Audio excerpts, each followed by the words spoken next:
الحمد لله نحمده ونستعينه ونستغفره ونعوذ بالله من شرور أنفسنا ومن سيئات أعمالنا.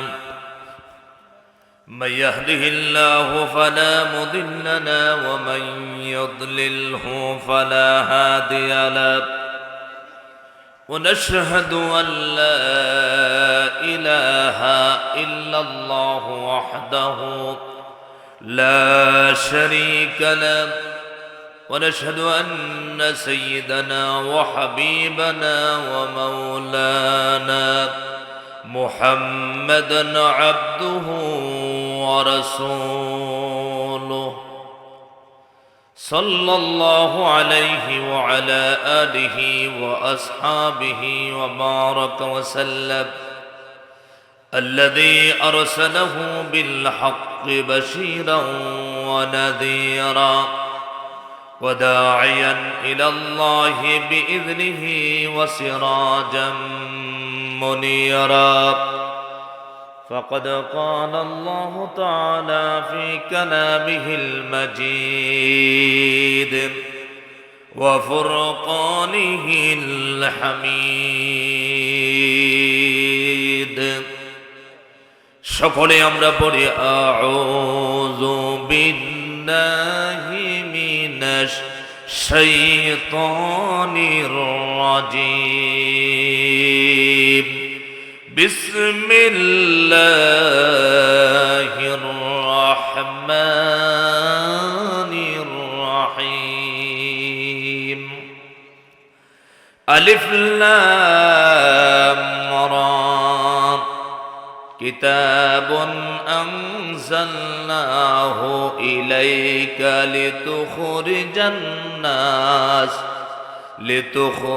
الناس من الظلمات إلى النور.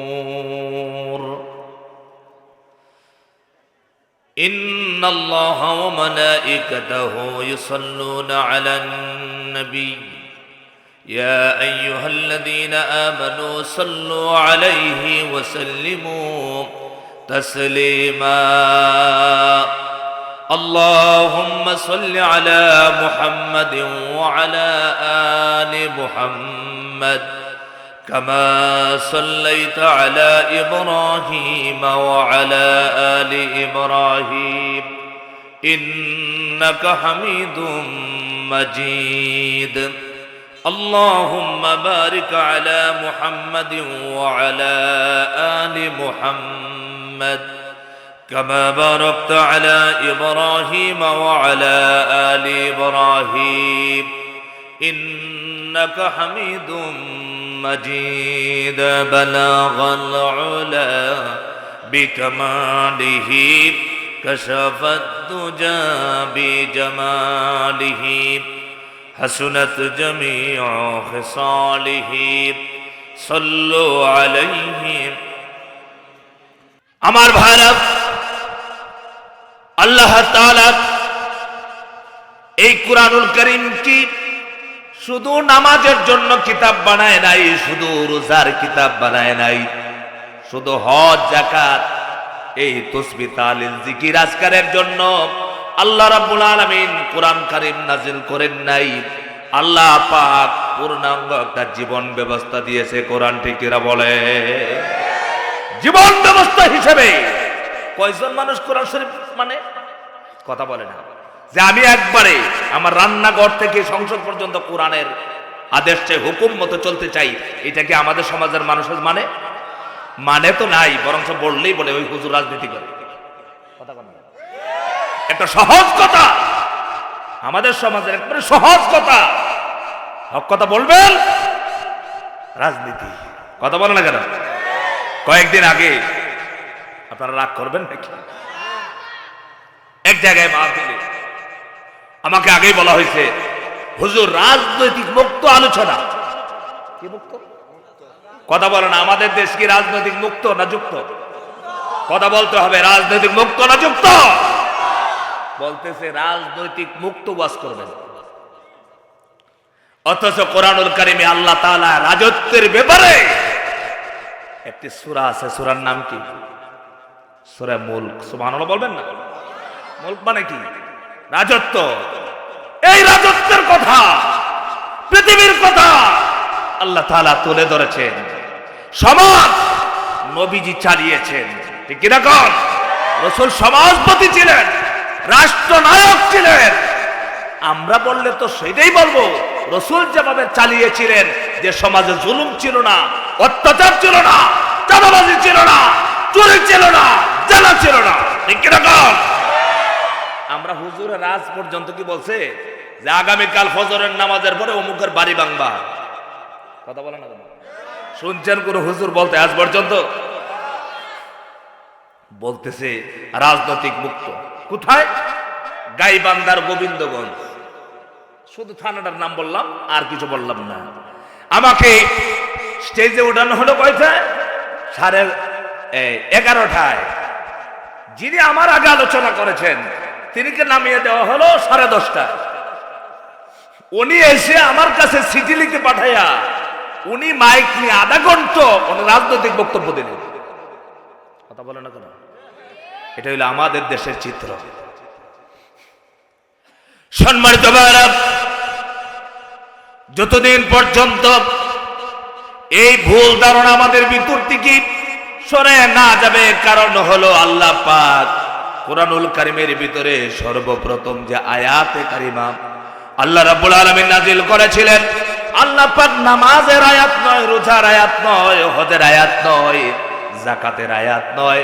আল্লাহ পাক বলেছিলেন ইকরা বিসমি রাব্বিকাল্লাযী খালাক। কি বলেছিলেন বলেন? ইকরা, পড়ো, জানো, বুঝো। আমার দেশের অধিকাংশ মানুষেরা নিজেরা কোরআন পড়ে না, নিজেরা পড়ার জন্য চেষ্টাও করে না। যখন উলামায়ে কেরাম দ্বীনের দায়ীরা যখন কোরআনের কথাগুলো বলে, যেহেতু জানে না, তখন তারা মনে করে হুজুরেরা তো মিথ্যা কথা বলে। যেমন ভাবে কিয়ামতের ময়দানে জাহান্নামীদের কি যখন প্রশ্ন করা হবে, জাহান্নামীরা আজকে কেন জাহান্নামে আসলি? তোরা কি কোরআন শুনস নাই? তোদের কাছে কি কোরআন যায় নাই? নবী রাসূলগণ কথা শোনায় নাই? তারাও বলবে ফাকাযাবনা ওয়া কুলনা মা নাযালাল্লাহু মিন শাই।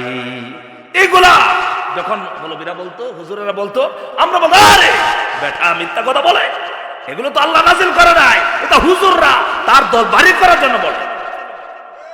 কথা বলে না কেন? কি বলে? হুজুররা আমাদেরকে বলে, হুজুরের কাম নাই তো, হুজুরের খায় কাম নাই, খালি ওয়াজ করে। আমার ভাইরা, আল্লাহ রাব্বুল আলামিন এই কোরআন শরীফ এমন একটি কিতাব দিয়েছেন, আপনি যদি প্রশ্ন করেন কোরআন তোমার ভিতরে কি আছে, কোরআন আপনাকে জবাব দিবে আমার ভিতরে সব আছে। সুবহানাল্লাহ। কি আছে বলেন? কোরআন শরীফে কি আছে? আমরা মনে করি নামাজের মধ্যে না কোরআন সীমাবদ্ধ, নামাজের দরকার কোরআন, রোজার দরকার কোরআন, হজের বাড়া দরকার কোরআন, যাকাত দিব কোরআন দিয়া।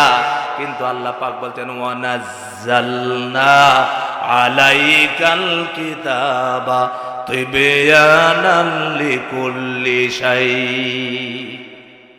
আল্লাহ পাক নবীজিকে বলছেন, নবী আপনার উপর আমি এমন কিতাব অবতীর্ণ করেছি, নাজিল করেছি, যে কিতাবের মধ্যে সব কিছু রয়েছে সুস্পষ্ট বর্ণনা। সুবহানাল্লাহ। সব আছে, সব আছে না নাই? আমার ভাইরা, এই কোরআন শরীফ আল্লাহ তাআলা মানুষকে পথ দেখানোর জন্য, গুমরাহ মানুষদেরকে আলোকিত করার জন্য, জাহান্নামী মানুষদেরকে জান্নাতের পথ দেখানোর জন্য আল্লাহ রাব্বুল আলামিন কোরআন নাজিল করেছেন। আমার ভাইরা, কোরআন শরীফ আল্লাহ পাক ইচ্ছা করলে 1 ঘন্টায় নাজিল করতে পারতেন। কথা বলেন না কেন? আরো কম। আল্লাহ পাক ইচ্ছা করলে একসাথে নবীজির কাছে 1 রাতে শেষ কোরআন পারতেন না? কথা কন না কেন? পারতেন না? কত বছর লাগছে? কথা বলে না। কত বছর? 23 বছর কেন আল্লাহ লাগান? আল্লাহ পাক ইচ্ছে করলে এই কুরআনুল কারীম কি একসঙ্গে নাজিল করে দিতে পারতেন। আল্লাহ পাক তো একসাথে নাজিল করে নাই, আল্লাহ পাক আস্তে আস্তে করে একটি সূরা, একটি আয়াতের অংশ, একটি আয়াত এরকম ভাবে একদিন নয়, 2 দিন নয়, 23টা বছর পর্যন্ত কুরআনুল কারীম নাজিল করেছি। আল্লাহ পাক বলছেন আমি কোরআনকে নাজিল করেছি এই জন্য অন্ধকারের মানুষদেরকে কোরআনের আলো দিয়া আলোর পথ দেখানোর জন্য। কোন সুবহানাল্লাহ। অন্ধকারের পথ কি? অন্ধকারের পথ হলো মদের পথ, জুয়ার পথ, ইয়াবার পথ, বাবার পথ, যত কাফের কুফারের পথ আছে, আল্লাহ বিরোধী যত কথা আছে, আল্লাহর আইন মানতে চায় না, মানুষের তৈরি করা আইনে বিশ্বাসী হয়। আমার ভাইরা যত শয়তানের পথ আছে, তাগুতের পথ থেকে আল্লাহর পথ দেখানোর জন্য আল্লাহ পাক কুরআনুল কারীম নাজিল করেছেন। আমার ভাইরা এই জন্য দেখবেন যারা কোরআনকে 100% মানে না, তাদের কাছে কোরআনের সব কথা ভালো লাগে না। ঠিক এরকম নামাজের ওয়াজ করলে রাগ হয় না, রোজার কথা বললে রাগ হয় না, হজের কথা বললে রাগ হয় না, যাকাতের কথা বললে রাগ হয় না। শুধু নামাজ দিয়া, শুধু রোজা দিয়া, নামাজ 5 ওয়াক্ত কায়েম করতে হবে, রমজানের রোজা রাখতে হবে, হজের সময় হজ করতে হবে, যাকাতের সময় যাকাত দিতে হবে। কিন্তু এছাড়া কুরআনুল কারীমের ভিতরে আরো যত বিধিবিধান আছে সবগুলো মানার নাম হলো ইমানদার। ঠিক কি বলে? কিছু মানে আর কিছু মানে না, ইমানদার হওয়া সম্ভব না। এই জন্য আমার ভাইরা আপনাদেরকে পরিষ্কার করে বলতে চাই, আপনার মসজিদের ইমাম সাহেব হোক, মাদ্রাসা শিক্ষক হোক, যে কোনো মানুষ হোক, যখন এই কোরআনের কথা বলবে, কোরআনের আয়াতগুলো বলবে, তখন আপনি রাগ করতে পারবেন না। কেন রাগ করতে পারবেন না? কোরআন শরীফ তো এমন একটা গ্রন্থ আল্লাহ পাক দিয়েছেন, আপনি যদি 99 ভাগ বিশ্বাস করেন আপনি ইমানদার হতে পারবেন না। কথা কোন না কেন? কত ভাগ বিশ্বাস করলে ইমানদার হওয়া যায় না? এক জাল্লা পরিমাণ সন্দেহ করলে। অথচ বহুত মানুষ আছে নামাজ রোজার ওয়াজ করলে রাগ করে না, যদি বলে যে আসো সংসদে কোরআন পাঠাবো, সংসদে কোরআন যাবে, কোরআনে সংসদ চাই, তখন তো চেহারা কালো হয়ে যায়। কথা বলে না কেন? চেহারা কালো হয়। কোন দলের কথা না, আমাদের দেশি বিএনপি থাকবে, আওয়ামী লীগ থাকবে, জাতীয় পার্টি থাকবে, জাসদ থাকবে, অনেক দল থাকবে, চরমোনাই থাকবে, খেলাফত থাকবে, কিন্তু যারা মুসলমান ইমানদার তারা 1 নম্বর চাওয়া হবে আল্লাহর জমিনের মধ্যে আল্লাহর কোরআনের আইন কায়েম হোক। ঠিক কি বলে? আপনারা কি চান আল্লাহর জমিনে আল্লাহর আইন কায়েম হোক? সেটা কারা কারা চান? হাত ধরে আমি দেখতে চাই।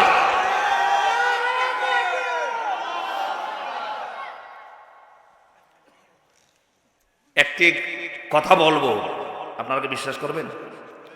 বিশ্বাস করবেন আপনারা? বাংলাদেশ স্বাধীন হয়েছে কত বছর? 54 বছর। কিয়ামত পর্যন্ত কোরআন ছাড়া 100% এই দেশ দুর্নীতিমুক্ত হবে না। এই দেশে হত্যা, দর্শন, ইয়াবা, বাবা, জুলুম, অত্যাচার কিচ্ছু বন্ধ হবে না যদি কোরআনের সমাজ না হয়। ঠিক না? আচ্ছা, কষ্ট হচ্ছে আপনাদের? নবীজির চাইতে চরিত্রবান একজন নেতার নাম বলেন তো পৃথিবীতে, একটু বলেন। নবীজির চাইতে চরিত্র, আচ্ছা বেশি ভালো না, নবীজির সমান ভালো চরিত্র একজন মানুষ আছে? আসবে কখনো? আসবে না। নবী সাল্লাল্লাহু আলাইহি সাল্লাম জন্ম কোথায়? মক্কায়। মক্কা শরীফে জন্ম, মক্কা শরীফে রাসূলের জন্ম। নবী তো সেই উত্তম চরিত্র নিয়ে পৃথিবীতে এসেছেন। নবীজি বড় হওয়ার পরে লেখাপড়া করে চরিত্রবান হন নাই, যে লেখাপড়া করছেন এখন বড় শিক্ষিত হইয়া চরিত্রবান হয়েছে, এই কথা কেউ বলতে পারবে না। কারণ রাসূলুল্লাহ সাল্লাল্লাহু আলাইহি ওয়াসাল্লাম কি আল্লাহ তাআলা মহা চরিত্র দিয়ে এই দুনিয়ায় প্রেরণ করেছিলেন।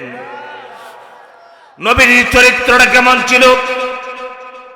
ছোট সময়ে নবীজি কোনোদিন গান বাজনায় যায় নাই, মূর্তির সামনে যায় নাই, কাউকে গালিগালাজ করে নাই, কারোর সাথে কারোর সাথে উলঙ্গ হইয়া খেলাধুলা পর্যন্ত করে নাই। রাসূলুল্লাহ সাল্লাল্লাহু আলাইহি ওয়াসাল্লামের জবান মুবারক দিয়ে কখনো একটা খারাপ কথা জীবনে বের হয় নাই। সেই চরিত্রবান নবী মুহাম্মদুর রাসূলুল্লাহ, সবাই বলে সাল্লাল্লাহু আলাইহি সাল্লাম, নবীজি 40 বছর পর্যন্ত মক্কার মানুষের চরিত্র পরিবর্তন করতে পারেন নাই। কথা বল। নবীজি না পারার কারণ ছিল কি?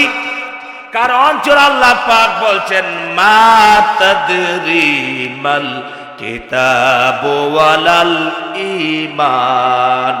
আল্লাহ পাক বলছেন হে নবী, আপনি কিতাব কি জানতেন না? কোরআন নাজিল হওয়ার আগে নবী কোরআন জানতেন না।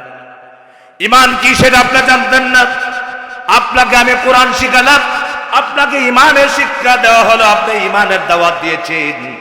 কোরআন আসার আগ পর্যন্ত, কোরআন আসার আগে মানুষকে আপনি হেদায়েতের পথ দেখাতে পারেন নাই। 40 বছর পর্যন্ত নবীজি চেষ্টা করেছেন, প্রচেষ্টা করেছেন, অব্যাহত রেখেছেন।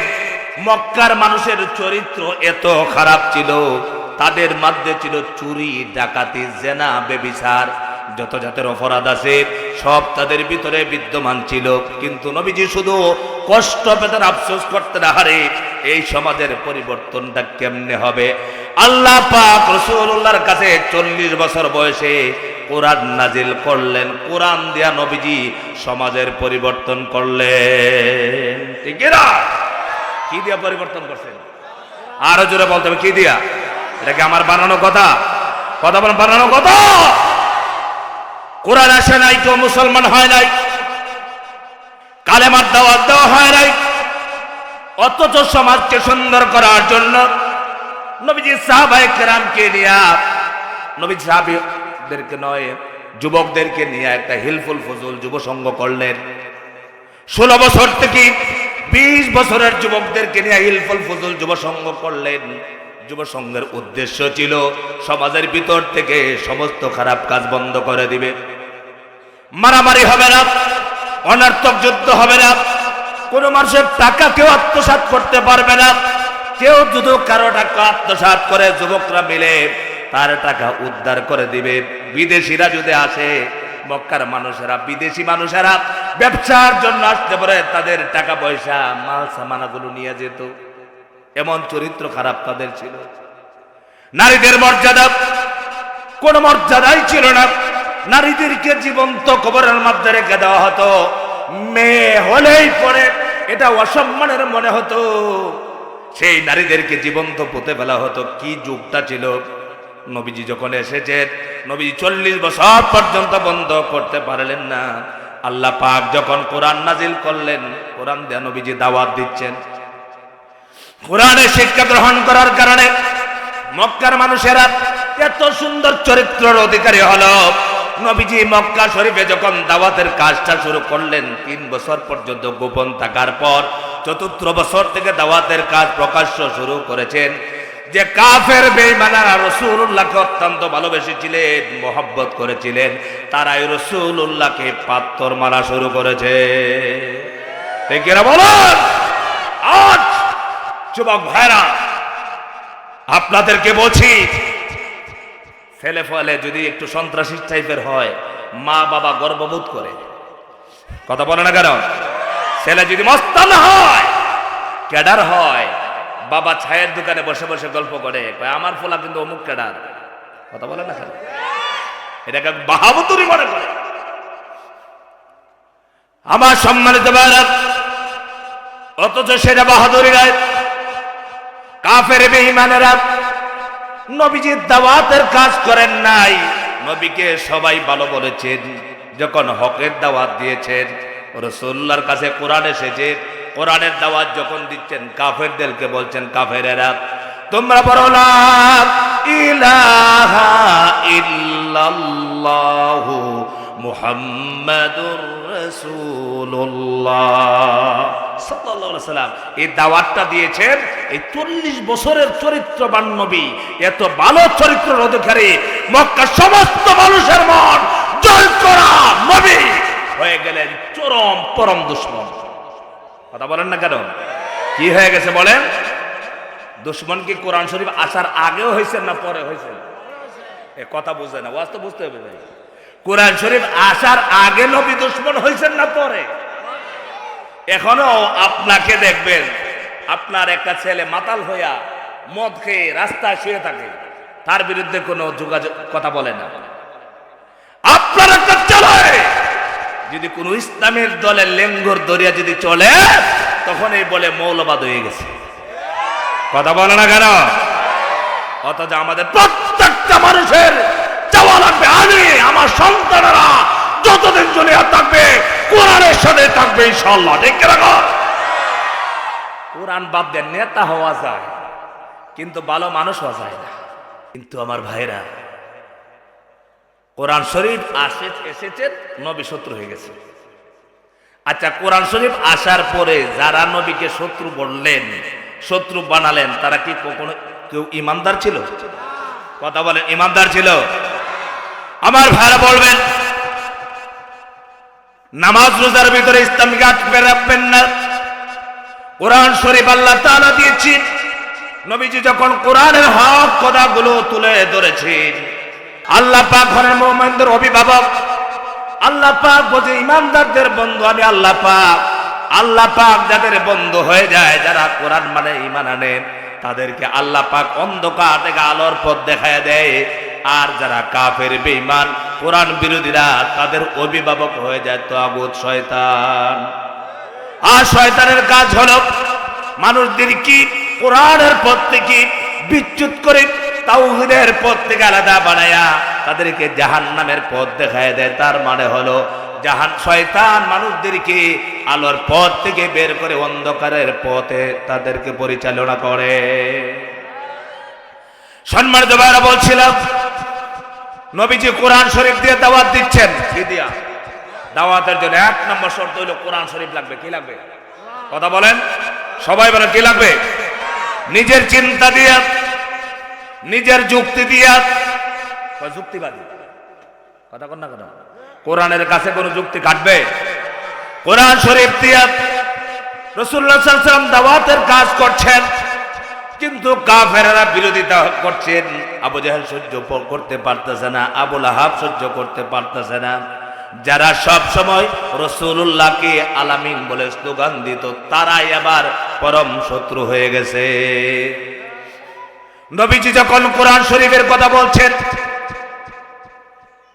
কাফের বেঈমানেরা মক্কা শরীফ অর্ডার করলেন, ঘোষণা করলেন। কি ঘোষণা করলেন?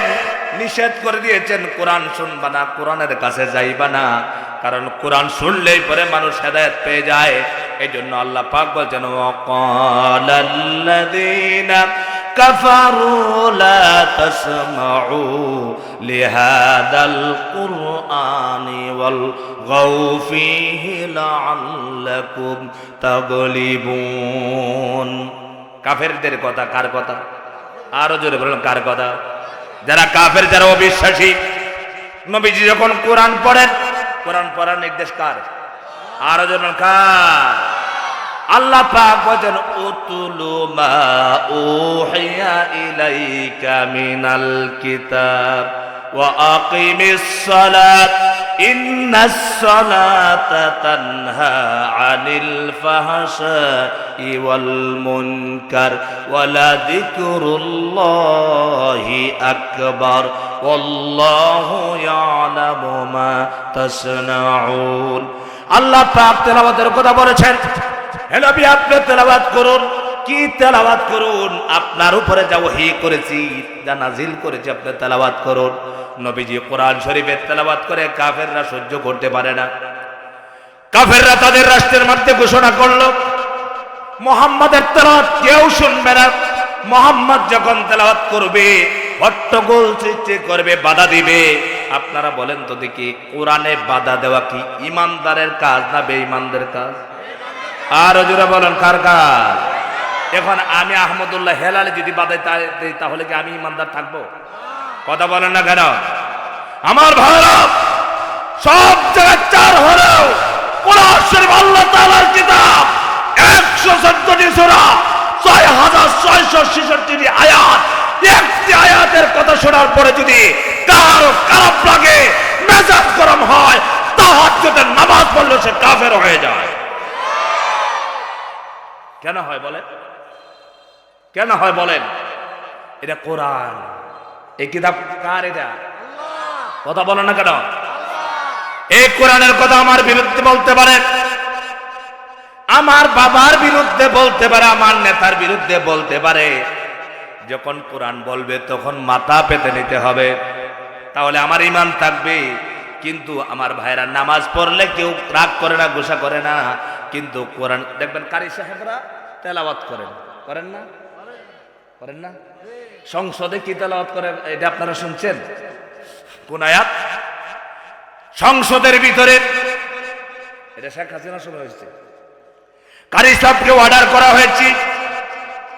কারি সাহেব সংসদের অধিবেশন যখন শুরু হলো, কারি সাহেবকে অর্ডার করা হয়েছে আপনি একটু কোরআন শরীফ থেকে তেলাওয়াত করেন। কারি সাহেব তো অর্থ বুঝে, অনেক মন্ত্রীরা তো অর্থ বুঝবে দূরের কথা, নিজেরা পড়তেই জানে না। এবার কারি সাহেব পড়তেছে ক্ষমতার আয়াত। কিসের আয়াত? কথা বলে না, কিসের আয়াত? ক্ষমতার আয়াত। ক্ষমতা কে দে, কে নেই, ক্ষমতার আয়াত পড়তেছি।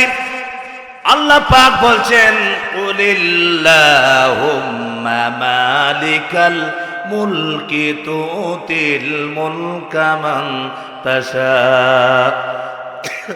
ওয়া তানজিউল মুলকা মিম্মান তাশা ওয়া তুইজ্জু মান তাশা ওয়া তুযিল্লু মান তাশাউ বিয়াদিকাল খায়র ইন্নাকা আলা কুল্লি শাইইন কাদির। সুবহানাল্লাহ। সবাই বলছে সুবহানাল্লাহ। সংসদে কি বলছে? অথচ কারি সাহেব বলতেছে মুলকের মালিক কে?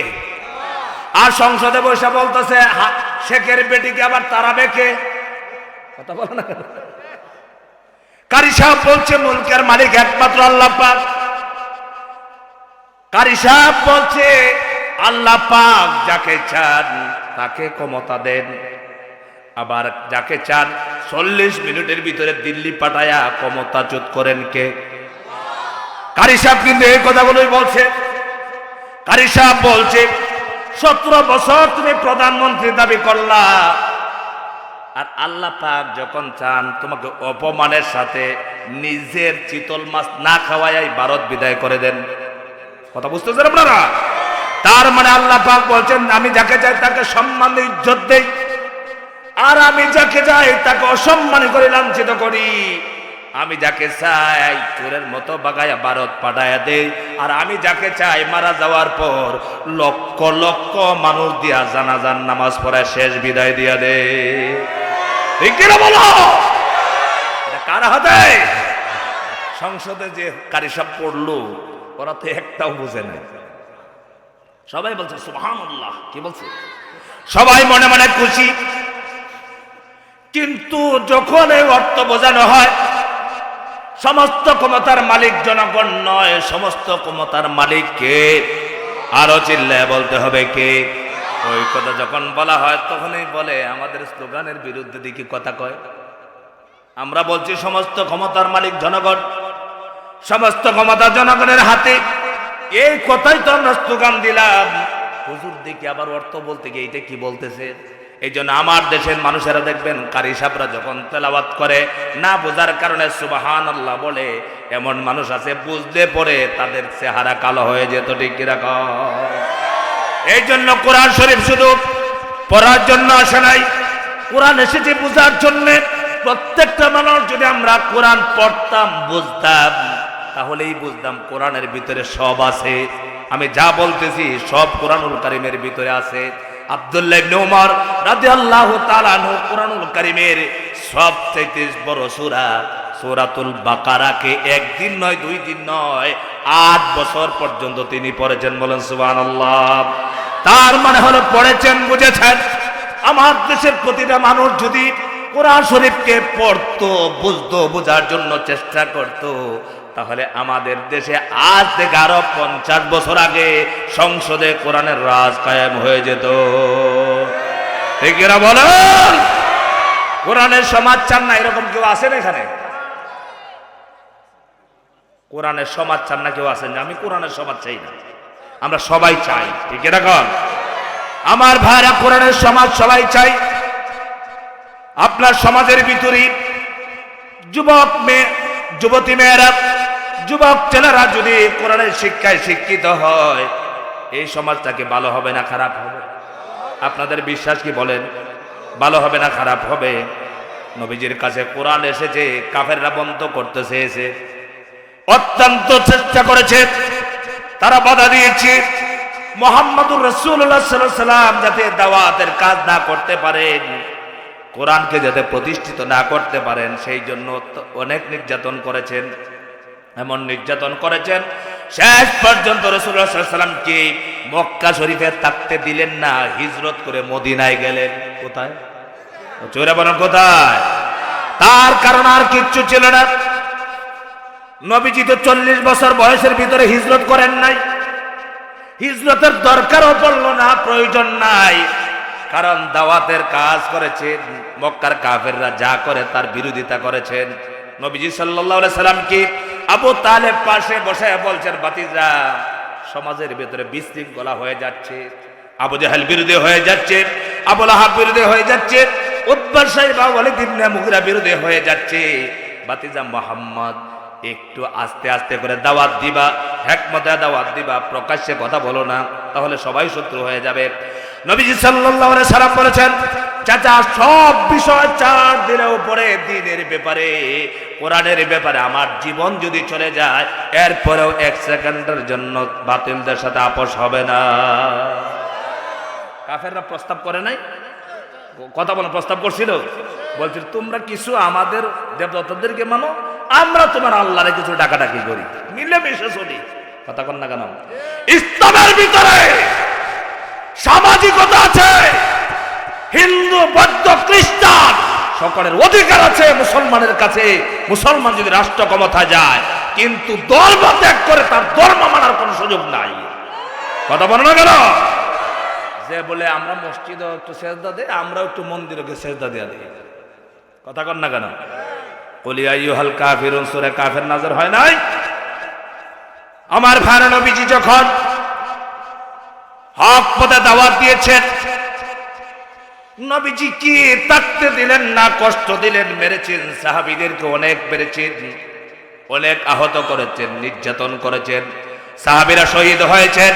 নবীজি হিজরত করে মদিনায় চলে গেলেন। মদিনার মানুষের মনটা ছিল অত্যন্ত ভালো, নরম। মদিনার মানুষেরা রাসূলুল্লাহ সাল্লাল্লাহু আলাইহি ওয়াসাল্লামকে গ্রহণ করেছেন, কোরআন গ্রহণ করেছেন।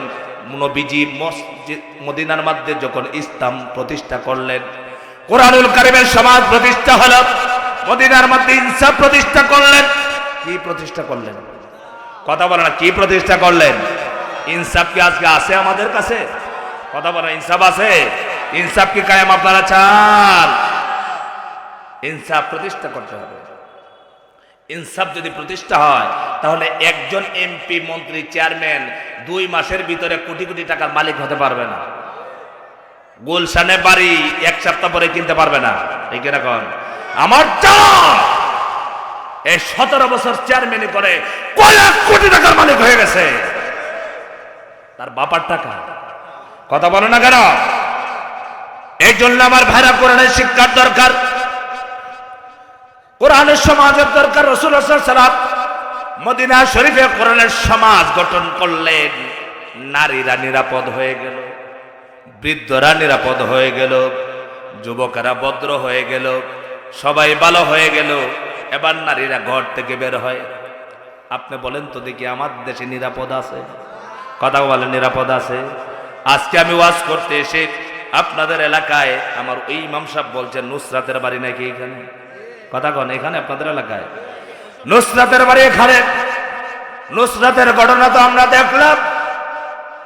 এই নুসরাতের ঘটনা তো এটা ভাইরাল হয়েছে। শত শত নুসরাতেরা গ্রামগঞ্জে বহুত এলাকায় এরকম এর চাইতে জঘন্য এরকম অপরাধের শিকার হচ্ছেন। কিন্তু একমাত্র কারণ হলো দেশের সমাজের ভিতরে আজকে আমাদের মানুষেরা কোরআন মানে না। ঠিক না? কোরআনের শিক্ষা নেই, মাহফিলে যায়, কোরআন শুনে করে যায়, কিন্তু কোরআন এসেছে কোরআন অনুযায়ী জীবনকে পরিচালনা করার জন্য। নবীজি যখন কোরআনের সমাজ কায়েম করলেন, নবীজি হলেন প্রধান। সুবহানাল্লাহ বলবেন না? প্রধান কে হলেন? রাসূলুল্লাহ সাল্লাল্লাহু আলাইহি ওয়াসাল্লাম প্রেসিডেন্ট হলেন। নবীর আদেশে সাহাবীরা কাজ করেন। নারীদের যখন যুবকদের সাথে দেখা হতো, তখন নারীরা বলতো, আরে এই আমার ইজ্জত গেছে, এই আমার সম্মান গেল। আজকে আমাদের দেশে কি দেখছি, আমি অনেক জায়গায় বলেছি, ওই স্বৈরাচারের সময়ে র্যাব অফিসার কর্তৃক আমার দেশের একজন মুসলমান বোনকে রোজা ভাঙ্গিয়ে দর্শন করেছে। জানেন এটা আপনারা? নাম আলেফ উদ্দিন, ইউটিউবে সার্চ করেন। একজন র্যাব অফিসার, শুধু র্যাব নয়, আপনারা রাগ করবেন না, বহুত থানায় মহিলারা মামলা করতে গিয়া দর্শিতা হয়ে থানা থেকে ফিরে যায়। আলেফ উদ্দিন তার স্বামীকে ধইরা নিছে, ধইরা নিয়া স্ত্রীকে ফোন করছে, তোমার স্বামীকে ছেড়ে দেওয়া হবে, তোমার সাথে সাক্ষাৎ করতে চাই। বাড়িতে দিনের বেলা গেছে, এখনো জেলখানায় আছে। বাড়িতে গিয়ে এই নারীকে দর্শন করতে চেয়েছে। নিরুপায় হয়ে লাখ পর্যায়ে যখন দেখলো নারীটা তার সম্মান রক্ষা করতে পারবে না, সেই নারী বলেছে, ভাই আমাকে তুমি দর্শন করো না, আমি রোজা রাখছি। চুরে শুনে ধর্মের দোহাই, চুরে কি ধর্মের দোহাই শুনে? আজকে ঘুষখোর অফিসারে ভর্তি দেশ। আলেফ উদ্দিন তার রোজাটা ভাঙ্গে দিনের বেলায় সেই নারীকে দর্শন করেছে। এই আলেফ উদ্দিনকে যদি শাহবাগ চত্বরে দরকার ফাঁসিতে ঝুলানো হতো, এই দেশের শত শত দর্শক ঠিক হয়ে যেত, ঠিক না? এই অপরাধগুলো অহরহ হচ্ছে। এই অপরাধগুলো হওয়ার কারণ হলো একটাই, আমরা কোরআন শরীফ কি কিছু নির্দিষ্ট মানুষের মধ্যে বন্ধ করে রেখেছি।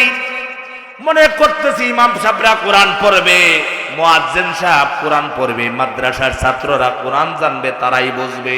আর আমাদেরকে নামাজ রোজার জন্য ওয়াজ করবে, আর নামাজ পড়বো আর রোজা রাখবো, তাসবিহ তাহলিল জিকির আজকার করে জীবনটা শেষ হয়ে যাবে। এইটার নাম নাকি ইসলাম? এইটার নাম ইসলাম নয়। আমার জীবন, আমার রান্নাঘর থেকে সংসদ পর্যন্ত কোরআন অনুযায়ী, রাসূলুল্লাহর হাদিস অনুযায়ী চালানোর নাম হলো ইসলাম মানা। ঠিক কি রকম? আপনারা কি সেইভাবে চলতে চান? নবীজি যখন সমাজ গঠন করলেন, নারীরা নিরাপদ হয়ে গেল। ও যুবকেরা, আপনারা ইসলামে যত সাহায্য সহযোগিতা করেছেন, সব করেছেন যুবকেরা। জোরে বলেন কারা? কথা বলেন কারা? ইসলাম গ্রহণ করেছেন সর্বপ্রথম কারা? যুবক শ্রেণীরা। এই জন্য যে সমাজের ভিতরে যুবকরা পরিবর্তন হয়ে যায়, যুবকরা কোরআন মানে, কোরআন অনুযায়ী তার জীবনটা চালায়, সেই সমাজটাই সুন্দর হয়ে যায়। মদিনা শরীফে মদ বন্ধ হয়ে গেল, জুয়া বন্ধ হয়ে গেল, নেশাদ্রব্য বন্ধ হয়ে গেল, মারামারি বন্ধ হয়ে গেল। নারীদেরকে ফেলে পড়ে, বন্ধু ও বোন তুমি ভয় পেও না, চিন্তা করো না। কারণ হলো আমরা তো বিশ্বনবীর উম্মত, রাসূলুল্লাহ সাল্লাল্লাহু আলাইহি ওয়াসাল্লামের কাছে মুসলমান হয়েছি, কোরআনের শিক্ষা গ্রহণ করেছি। আমার দ্বারা তোমার সম্মানের কোনো হানি হবে না। কি হবে না? সম্মানের হানি হবে না, সম্মান নষ্ট হবে না, ইজ্জত নষ্ট হবে না। বরঞ্চ এই যুবকেরাই এই নারীদেরকে পাহারা দিয়া তাদের গন্তব্যে পৌঁছায় দিত। আজ সমাজের ভিতরে এই গ্যারান্টি কেউ দিতে পারে না, আমার মেয়েটা স্কুলে যাবে, কলেজে যাবে, সুন্দর করে সহি সালামতে বাড়িতে ফিরে আসবে, এটা কেউ গ্যারান্টি দিতে পারে না। অথচ আমি কোরআন শরীফ দিয়া গ্যারান্টি দিতে পারি। ১৫০০ বছরের আগের কোরআনের শিক্ষা যদি আমাদের এই দাগনভূঞা বলেন, সোনাগাজী বলেন, নোয়াখালী, ফেনী বলেন, কিশোরগঞ্জ বলেন, ঢাকা বলেন, আমাদের দেশের মানুষেরা সবাই যদি কোরআন দিয়ে তার জীবনটাকে গঠন করে, এই দেশের সবাই নিরাপদ হয়ে যাবে। ঠিক কিরকম? সবাই নিরাপদ থাকতে পারবে, এটা গ্যারান্টি তো আমি দেই নাই। আল্লাহ পাক বলছেন, আমার কোরআনের হেদায়েত যদি গ্রহণ করো, সবাই যদি হেদায়েত মানো, বলেন কোরআন শরীফের কত আয়াতকে মানবো? কতগুলো আয়াতকে আপনারা মানবেন বলেন? না সব মানবেন? কথা বলেন তো দেখি, সবগুলো মানবেন? কয়দিন মানবেন? মওত পর্যন্ত এই কোরআন শরীফের যত কথা আছে, আল্লাহ তাআলার যত আদেশ আছে, যত নিষেধ আছে, কারা কারা মওত পর্যন্ত মানতে চায়? আমি দুইটা হাত আল্লাহকে দেখাতে চাই। লিল্লাহি তাকবীর। আল্লাহ তাআলা আমাদেরকে কবুল করে, সবাই বলেন আমিন। কোরআন শরীফকে মওত পর্যন্ত রাখবো। হে ভাইরা, আপনারা বলবেন হুজুর মনে কোন দলের দিকে ডাকতেছেন না, কোন দলের কথা নয়। কার কথা? আপনি বিএনপি করবেন, চরমোনাই করবেন, জাতীয় পার্টি করবেন, যে কোনো দল করেন, কোনো অসুবিধা নাই, কিন্তু ইমানের বেলায় এক, ঠিক রাখুন। সকলের ইমান হতে হবে এক। আল্লাহ পাক বলেন ইয়া আইয়ুহাল্লাযীনা আমানুত্তাকুল্লাহা হাক্কা তুকাতিহি ওয়া লা তামুতুন্না ইল্লা ওয়া আনতুম মুসলিমুন। কার কথা? আল্লাহ পাক ইমানদারদের কি বলছেন? বিশ্বাসীদেরকে বলছেন, হে ইমানদারগণ, বিশ্বাসীগণ, তোমরা আমি আল্লাহকে ভয় করো যতটুকু ভয় করা উচিত, আর তোমরা প্রকৃত মুসলমান না হয়ে কেউ মৃত্যুবরণ করো না। আমার সম্মানিত ভাইরা, বলছিলাম নবীজির কথা। নবীজি মদিনা শরীফের সমাজ কায়েম করলেন, ইসলাম প্রতিষ্ঠা হলো। ইহুদিরা তাদের অধিকার পেল, খ্রিস্টানেরা অধিকার পেল, নারীর অধিকার প্রতিষ্ঠিত হলো, পুরুষের অধিকার প্রতিষ্ঠিত হলো। গরিবের উপরে জুলুম নাই, কারো উপরে কোনো অত্যাচার নাই। রাসূলুল্লাহ সাল্লাল্লাহু আলাইহি ওয়াসাল্লাম এমন একটা সমাজ গঠন করলেন, মদিনার সমাজের মধ্যে কোনো তাদের অত্যাচার নির্যাতন ছিল না। আজও সেই কোরআন শরীফ আছে না নাই? কথা বলার আছে না নাই? না কোরআন শরীফ বদল হয়েছে? আমার ভাইরা, মক্কা শরীফে নবীজি কোরআনের সমাজ কায়েম করলেন। মক্কা শরীফের সমস্ত অপরাধ বন্ধ হয়ে গেছে। আল্লাহ তাআলা কোরআনুল কারীমে বলছেন, আমার কোরআনের হুদা হেদায়েত যদি তোমরা গ্রহণ করো, কোরআন শরীফ অনুযায়ী যদি মুসলমানেরা তোমরা চলো, তাহলে তোমাদের কোনো ভয় চিন্তা থাকবে না। আল্লাহ পাক বলেন, ফামান তাবিআ হুদায়া ফালা খাউফুন আলাইহিম ওয়ালা হুম ইয়াহজানুন। কার কথা? আল্লাহ পাক বলেন, আমার কোরআনের হেদায়েত, আমার কোরআনের হুদা, হুদা মানে হেদায়েত, হুদা মানে পথ। আমার কোরআনের পথে যারা চলবে, আমার কোরআনের হেদায়েত যারা গ্রহণ করবে, তাদের কোনো ভয় থাকবে না, চিন্তা থাকবে না, টেনশন থাকবে না। কারণ কোরআনের সমাজের ভিতরেই একমাত্র মানুষ নিরাপদ থাকতে পারে। ঠিক এরকম আমার ভাইরা, সেই জন্য আল্লাহ তাআলা কোরআনের সমাজের কথা বলেছেন, তোমরা সমাজ বিনির্মাণ করো। কোরআন শরীফ দিয়া রাসূলুল্লাহ সাল্লাল্লাহু আলাইহি ওয়াসাল্লাম সমাজ বিনির্মাণ করেছেন। আজ আমরা কোরআন শরীফের সমাজ চাই না, যে সমাজ প্রতিষ্ঠিত হলে পরে শান্তি প্রতিষ্ঠিত হবে। যে সমাজ যদি আমরা কায়েম করতে পারি, আমাদের সকল মানুষেরা, আমাদের দেশের যুবকেরা, যুবতীরা সবাই যদি কোরআন শরীফ অনুযায়ী তার জীবনকে চালায়, তাহলে সেই সমাজ হবে উত্তম সমাজ, শ্রেষ্ঠ সমাজ। আর যদি যুবকেরা সারা জীবন বলা ইয়াবার সাথে সম্পর্ক রাখে, বাবার সাথে সম্পর্ক রাখে, জুয়ার সাথে সম্পর্ক রাখে, অপরাধের সাথে সম্পর্ক রাখে, তাহলে এই সমাজ কখনো শান্তির প্রতিষ্ঠিত হতে পারে না। এই জন্য শান্তি প্রতিষ্ঠা করার জন্য আল্লাহ পাক কোরআন নাজিল করেছেন। সেই কোরআনের সাথে আমাদের সম্পর্ক রাখার দরকার আছে না নাই? আরো জোরে বলেন আছে না নাই? এই জন্য আমার ভাইরা, নবীজির সাহাবীরা যারা পাপ কাজ করত, মদ খাইত, মদ ছেড়ে দিয়েছেন, সাহাবীরা কেমন ভাবে কোরআন শরীফ মেনেছেন, আর আমরা কিরকম মানি? সাহাবীরা রাসূলুল্লাহ সাল্লাল্লাহু আলাইহি ওয়াসাল্লামের কাছে মদের আয়াত নাজিল হয়েছে। মদ আমাদের দেশে আছে? কথা বলেন, আমাদের দেশে মদ খায়? আহা, অনেক মানুষ আছে এরা মদ না পান করলে তাদের ঘুম হয় না। আপনারা বলেন মদ হালাল না হারাম? আরো জোরে বলতে হবে হালাল না হারাম। সাইদি সাহেব রহমতুল্লাহ আলাইহি উনি একটি বয়ানে বলেছিলেন যে ইসলাম যদি প্রতিষ্ঠিত হয়, কোরআনের সমাজ হয়, তাহলে বড় বড় কি খাওয়া যাবে না?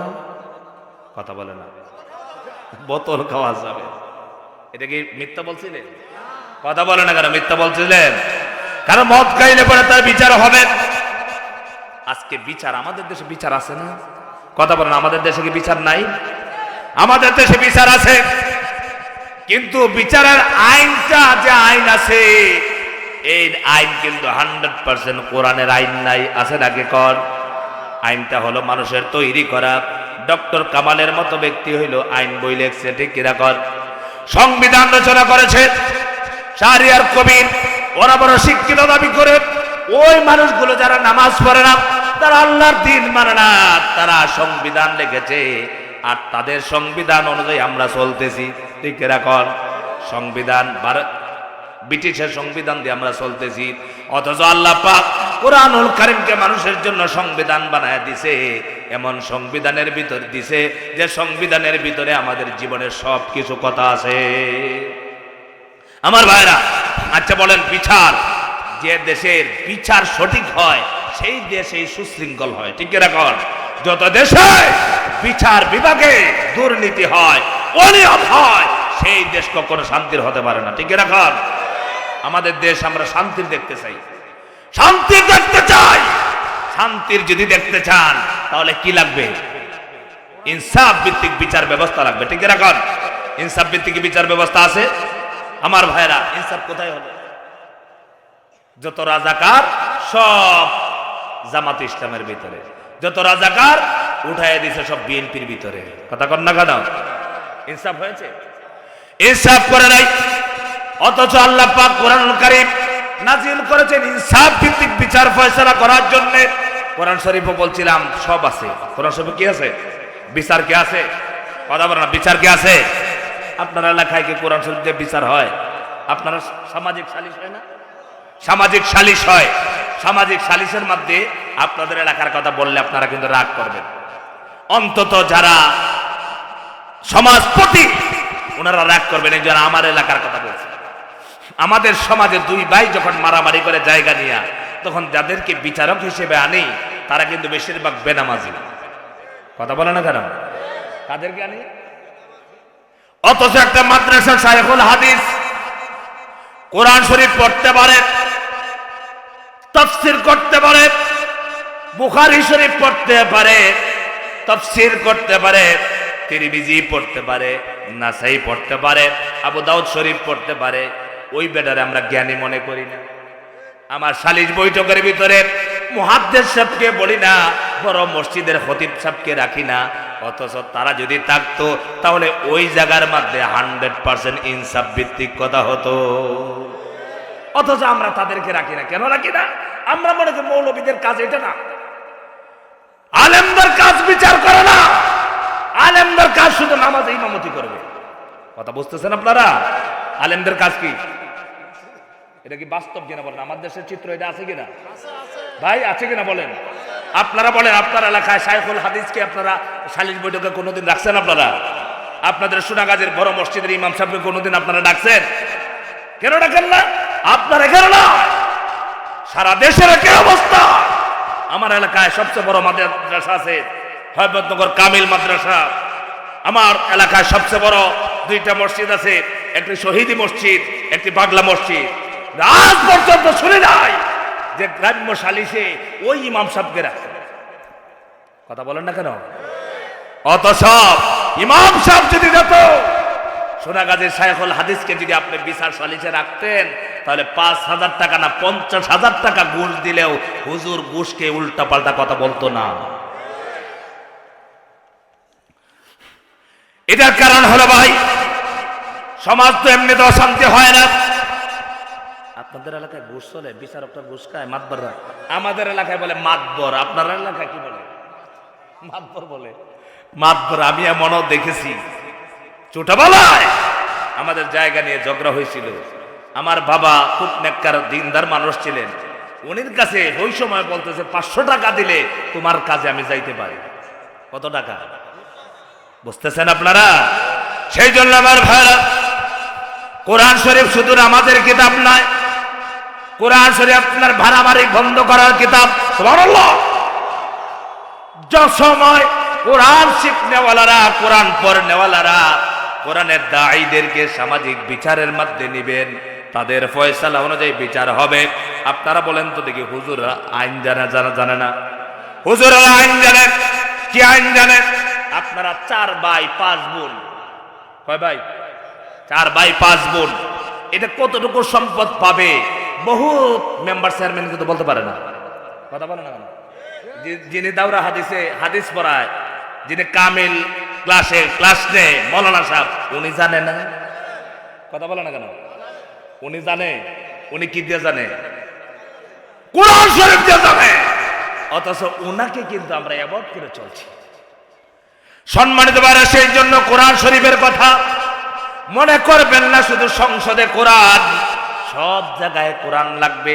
সব জায়গায় যদি কোরআনের দায়ীদেরকে, কোরআন শিখনেওয়ালা মানুষদেরকে যদি জায়গা করে দেওয়া যায়, তাদের কথা অনুযায়ী যদি চলা যায়, কোরআন দিয়ে যদি চলা যায়, তাহলে এই সমাজ হবে পৃথিবীর শ্রেষ্ঠ সমাজ, ঠিক না? তাহলে আমার ভাইরা, পৃথিবীতে যত সমাজ ব্যবস্থা আছে, কোরআনের সমাজ ব্যবস্থা হলো শ্রেষ্ঠ সমাজ। কোরআন ছাড়া যদি সমাজ ব্যবস্থায় কেউ যদি শান্তি প্রতিষ্ঠা করতে চায়, রাসূলুল্লাহ সাল্লাল্লাহু আলাইহি ওয়াসাল্লাম হিলফুল ফুজুল দিয়া যেভাবে 100% শান্তি প্রতিষ্ঠা করতে পারেন নাই, কোরআন এসেছে, কোরআন দিয়ে 100% শান্তি প্রতিষ্ঠা করেছেন। অনুরূপভাবে কোরআন ছাড়া আমার দেশের মানুষের চরিত্র পরিবর্তন হবে না, ঠিক কি না বলেন? আচ্ছা, আপনারা তো বলবেন হুজুর খালি আমরার বিরুদ্ধে বলতেছেন। আপনি তুলনামূলক ভাবে, কিভাবে বলেন?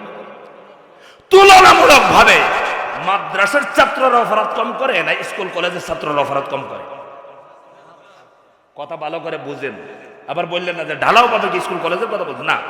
তুলনামূলক ভাবে মাদ্রাসার ছাত্ররা অপরাধে কম জড়ায় না? মাদ্রাসা যে জড়ায় না এটা আমি বলি না, জড়ায়, কিন্তু তুলনামূলক ভাবে কারা কম জড়ায়? এই কথা বলবেন এখন। মাদ্রাসা, এটা কি আপনাদের বিশ্বাস আছে তো? এই বিশ্বাস আছে তো? জড়ায়, জড়ায় না, এই কথা ঠিক না, জড়ায় কিন্তু কম, ঠিক কি? এখন কেন কম জড়ায়? ওরাও মানুষ, এরা কম জড়ায় কেন? ওদের ভিতরে আছে কোরআন হাদিসের শিক্ষা। কথা বলেন না কেন? এই জন্য আল্লাহ পাক বলেন, আর রহমান আল্লামাল কুরআনা খালাকাল ইনসানা আল্লামাহুল বায়ান।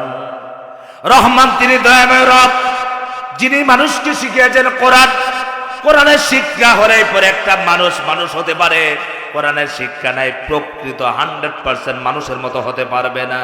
আল্লাহ পাক বলছেন, যাদের কোরআনের শিক্ষা নাই, জ্ঞান নাই, বুদ্ধি নাই, কোরআনকে মানে না, কোরআনের সাথে সম্পর্ক রাখে না, কোরআনকে মহব্বত করে না, তারা যত জ্ঞানেই হোক না কেন, আসলে প্রকৃত তারা ইমানদার হতে পারবে না, ঠিক রাখন। আমাদের দেশে যারা বুদ্ধিজীবী আছে, শাহরিয়ার কবির বুদ্ধিজীবী, কথা কন না কেন? ডক্টর কামালের মতো ব্যক্তিরা, অনেক মানুষ আছে তারা বুদ্ধিজীবী, তাদের বুদ্ধি বিক্রি করে কোটি কোটি টাকায়। এত বুদ্ধি তাদের ভিতরে আছে, কিন্তু এত বুদ্ধি দিয়া মহাগ্রন্থ আল কোরআন বুঝলো না। আল্লাহ পাক যা আছে বিশ্বাস করে না, পরকাল বিশ্বাস করে না, রাসূলুল্লাহকে বিশ্বাস করে না। তাদের এত বুদ্ধি থাকার পরেও সারা জীবন ভরা চাচ্ছে কোরআনের বিরোধিতা করে যাচ্ছে, ঠিক কিনা সম্মানিত ভাইরা? তাহলে এই কোরআন এসেছে মানুষকে সুশৃঙ্খল বানানোর জন্য, এটাকে ঠিক? কথা বলে না কেন?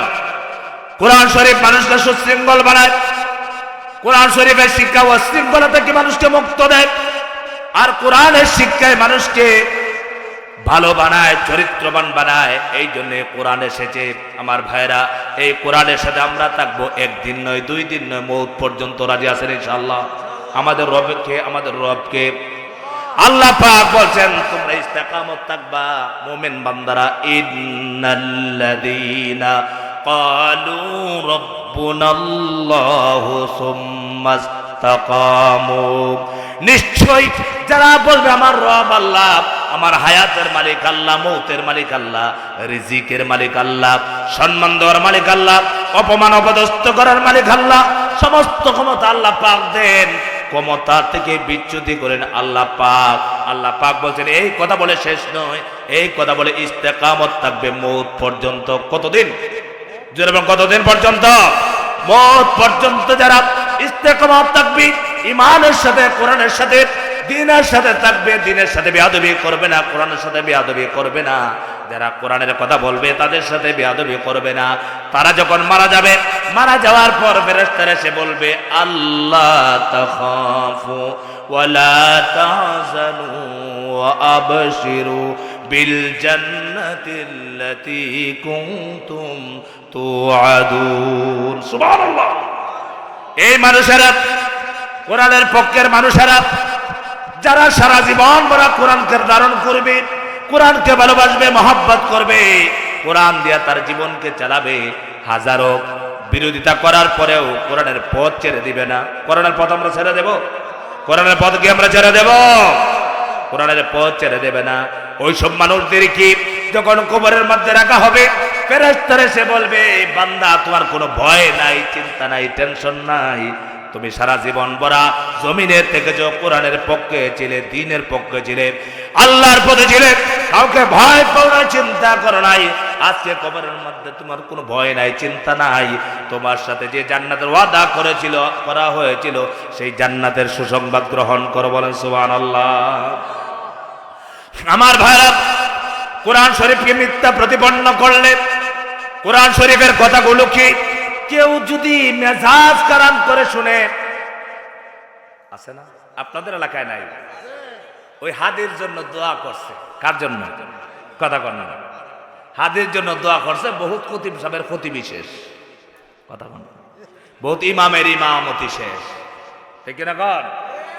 আমার ভাইরা, আজ আমরা বুঝি না, মসজিদে গেছি ইবাদত করার জন্য, হুজুর যখন কোরআন শরীফ আপনি পড়েন না, বুঝেন না, হুজুর বলতেছে যে আয়াত, এই আয়াত আপনি জীবনে একদিন তেলাওয়াত করছেন না, হুজুর বলতেছে, বলতে মাথা গরম, হুজুর এগুলো বলে কেন? আল্লাহ পাক তাদের ব্যাপারে কি বলে শুনেন। এই কথা বলে আপনাদেরকে আজকে আলোচনা শেষ করব। আল্লাহ পাক বলছেন ইন্নাল্লাযীনা কাযযাবু বিআয়াতিনা ওয়াস্তাকবারু আনহা লা তুফাত্তাহু লাহুম আবওয়াবুস সামাই ওয়া লা ইয়াদখুলুনাল জান্নাতা হাত্তা ইয়ালিজাল জামালু ফি সাম্মিল খিয়াত। আল্লাহ পাক বলছেন আমার কোরআনকে যারা অবিশ্বাস করবে, আমার কোরআনের আয়াতগুলোকে যাদের বিশ্বাস হবে না, মিথ্যা বলবে, আমার কোরআন শরীফের আয়াতগুলো শোনার পরে যারা রাগ করবে, গুসা করবে, আমার কোরআনের বিরুদ্ধে যারা বিদ্রোহ করবে, যারা বিরোধিতা করবে, তারা যখন মারা যাবে, ওই মানুষগুলো যতই নামাজি হোক, যতই হাজি হোক, যতই গাজী হোক, যত তাসবিহ তাহলিল পড়ুক না কেন, ওই মানুষগুলো মারা যাওয়ার পর তাদের জন্য আমি আল্লাহ পাকের আকাশের দরজাগুলো খোলা হবে না। এ কথা কার? আর জোরে বলেন কার? এটা কি আমার কথা? কথা বলেন, এটা কি আমার কথা? আমার নবীর কথা নাকি? কার কথা? আল্লাহর কথা। আল্লাহ বলছেন আমার কোরআনকে যারা অস্বীকার করবে, কোরআনের আয়াতকে যারা সন্দেহ করবে, যারা মিথ্যা বলবে, যারা কোরআনের বিরুদ্ধে বিদ্রোহ করবে, তারা যখন মারা যাবে, ইমানদার বান্দা বান্দিরা যখন মারা যায়, তাদের রূহগুলোকে আল্লাহ পাকের আকাশের দিকে উঠায় নেয়। সুবহানাল্লাহ। 7টা আকাশ আছে, প্রতিটা আকাশের দরজার কাছে যাওয়ার পর নেককার বান্দাদের জন্য আল্লাহ পাকের আকাশের দরজাগুলো ওপেন হয়ে যায়। আল্লাহ পাক বলেন ওই মানুষের জন্য আমার আকাশের দরজা খোলা হবে না। পরকাল আছে আমাদের? কথা বলে পরকাল আছে? আকাশের দরজা খোলা হবে না। আর ওই মানুষগুলো ওয়ালা ইয়াদখুলুনাল জান্নাতা হাত্তা ইয়ালিজাল জামালু ফি সাম্মিল খিয়াত। ওই মানুষগুলো ততক্ষণ পর্যন্ত জান্নাতের ভিতরে প্রবেশ করবে না। তাদের জন্য এমন কঠিন জান্নাতে প্রবেশ করা, যেরকম ভাবে একটা সূচের ছিদ্র দিয়া একটা উট যতক্ষণ পর্যন্ত প্রবেশ করতে পারবে না, ততক্ষণ পর্যন্ত ওই মানুষগুলো জান্নাতে ঢুকতে পারবে না। কথাকার আল্লাহ পাক বলেন যারা আমার কোরআনের কোন আয়াতকে মিথ্যা বলবে, কি বলবে জোরে বলেন, কথা বলে না। আমি মিথ্যা বলতে পারি? আমি মিথ্যা বলতে পারি না? আমার কথা হাজারো কথা মিথ্যা হতে পারে, আমার নেতার কথা মিথ্যা হতে পারে, আল্লাহর কথা মিথ্যা নয়। যালিকাল কিতাব পরে লা রাইবা ফি, লা রাইবা ফি, এই কোরআনে কোনো সন্দেহ নাই। সন্দেহ করলে শেষ। সন্দেহ করলে, কথা বলে না, সন্দেহ করলে, কারণ এই সন্দেহ, কোরআনের প্রতি সন্দেহ করে, এটা কার অভ্যাস? কাফেরদের অভ্যাস। কার? কোন মুমিনের অভ্যাস নয়। আল্লাহ পাক বলেন, আমার কোরআনকে যারা মিথ্যা বলবি, কোরআনের বিরুদ্ধে বিদ্রোহ করবে। বিদ্রোহ বুঝেন তো? কোরআনের মিটিং হইতে দেয় না, কোরআনের কথা বলতে দেয় না। 17 বছর পর্যন্ত মাহফিল করতে গেলে মাইক নিয়ে টানাটানি। হক কথা বললেই পরে বলছে বক্তা ওয়াজ করতে পারবা না। কথা কন না কেন? বহুত জায়গায় বক্তাদেরকে পিটাইছে, মেরেছে, সামনে থেকে মাইক টেনে নিয়ে গেছে। এইটাই হলো কোরআনের বিরুদ্ধে বিদ্রোহ। কোরআনে বাধা দিয়েছে। আল্লাহ পাক বলছে, যতক্ষণ পর্যন্ত যেরকম ভাবে একটা সুসের ছিদ্র দিয়ে কোনোদিন উট প্রবেশ করবে না, ওই মানুষগুলো কখনো আমার জান্নাতে প্রবেশ করতে পারবে না। তাহলে আমার ভাইরা, আমরা যে কোনো দল করব, কিন্তু কোরআন শরীফ কি কোনো দলের? কথা বলে না। জামাতে ইসলামের কোরআন, বিএনপির কোরআন, আওয়ামী লীগের, জাতীয় পার্টি না, সব মানুষের জন্য কোরআন। ঠিক রাখুন। আমার দল থাকবে, আমি যে কোনো দল করব, কিন্তু কোরআনের বেলায় আমি দল ছাড়তে পারি, কোরআন ছাড়তে পারি না। ঠিক না?